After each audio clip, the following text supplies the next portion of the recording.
The chair recognizes the gentleman from California, Mr. Sherman, for 5 minutes.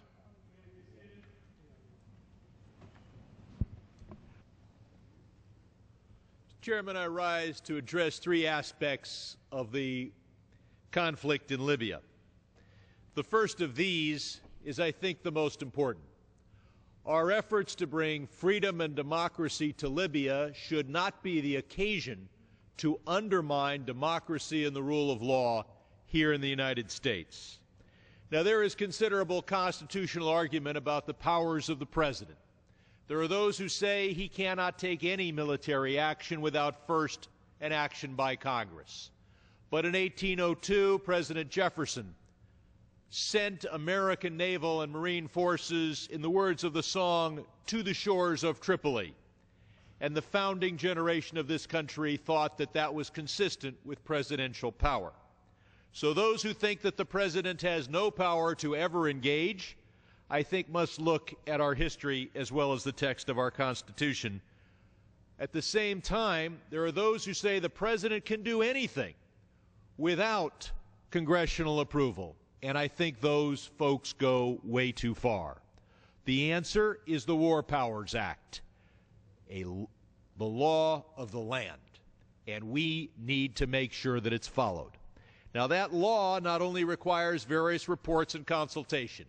It says that if hostilities are to continue for more than 60 days, that Congress must pass in both houses a resolution authorizing such activity, and that if after 60 days Congress has not passed such resolution, then the president has 30 days to withdraw. This is the law of the land. And yet last week, in both private session and in public hearings, high-ranking members of the State Department declared by their vagueness that they might not follow the War Powers Act. That is why it is critical that we as a nation demand that even those who are sworn to uphold the law follow the law themselves, and that we in Congress add to any spending bill a provision that says no funds shall be spent for the purpose of violating Section 5 of the War Powers Act, which some also refer to as the War Powers Resolution. Second, who pays for all this? The cost is far greater than the $500 to $600 million being estimated by the Defense Department. I'm a CPA.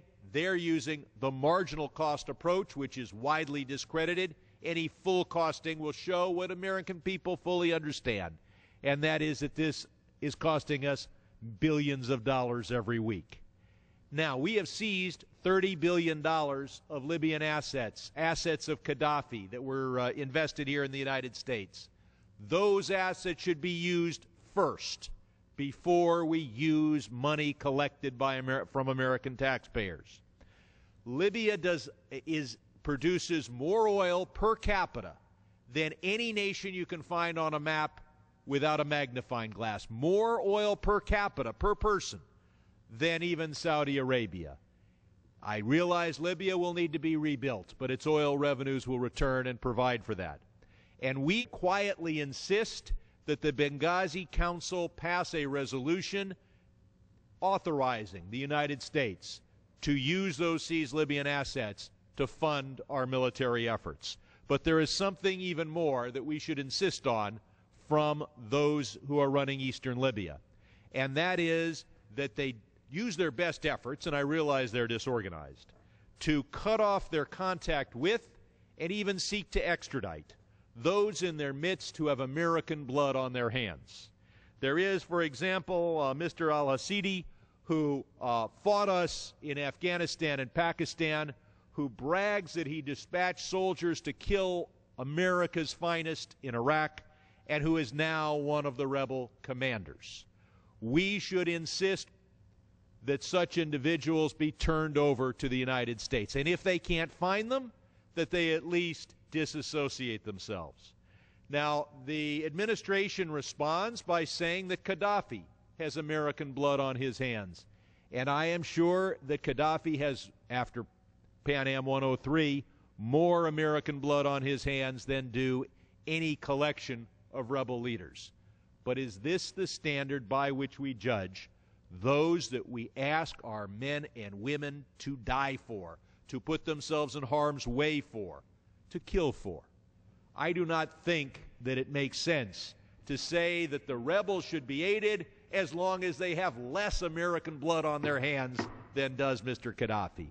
The test of whether these rebels will be allies and friends of America or the opposite is whether they turn over or use their best efforts to turn over al-Hasidi to the United States. I yield back. Thank you.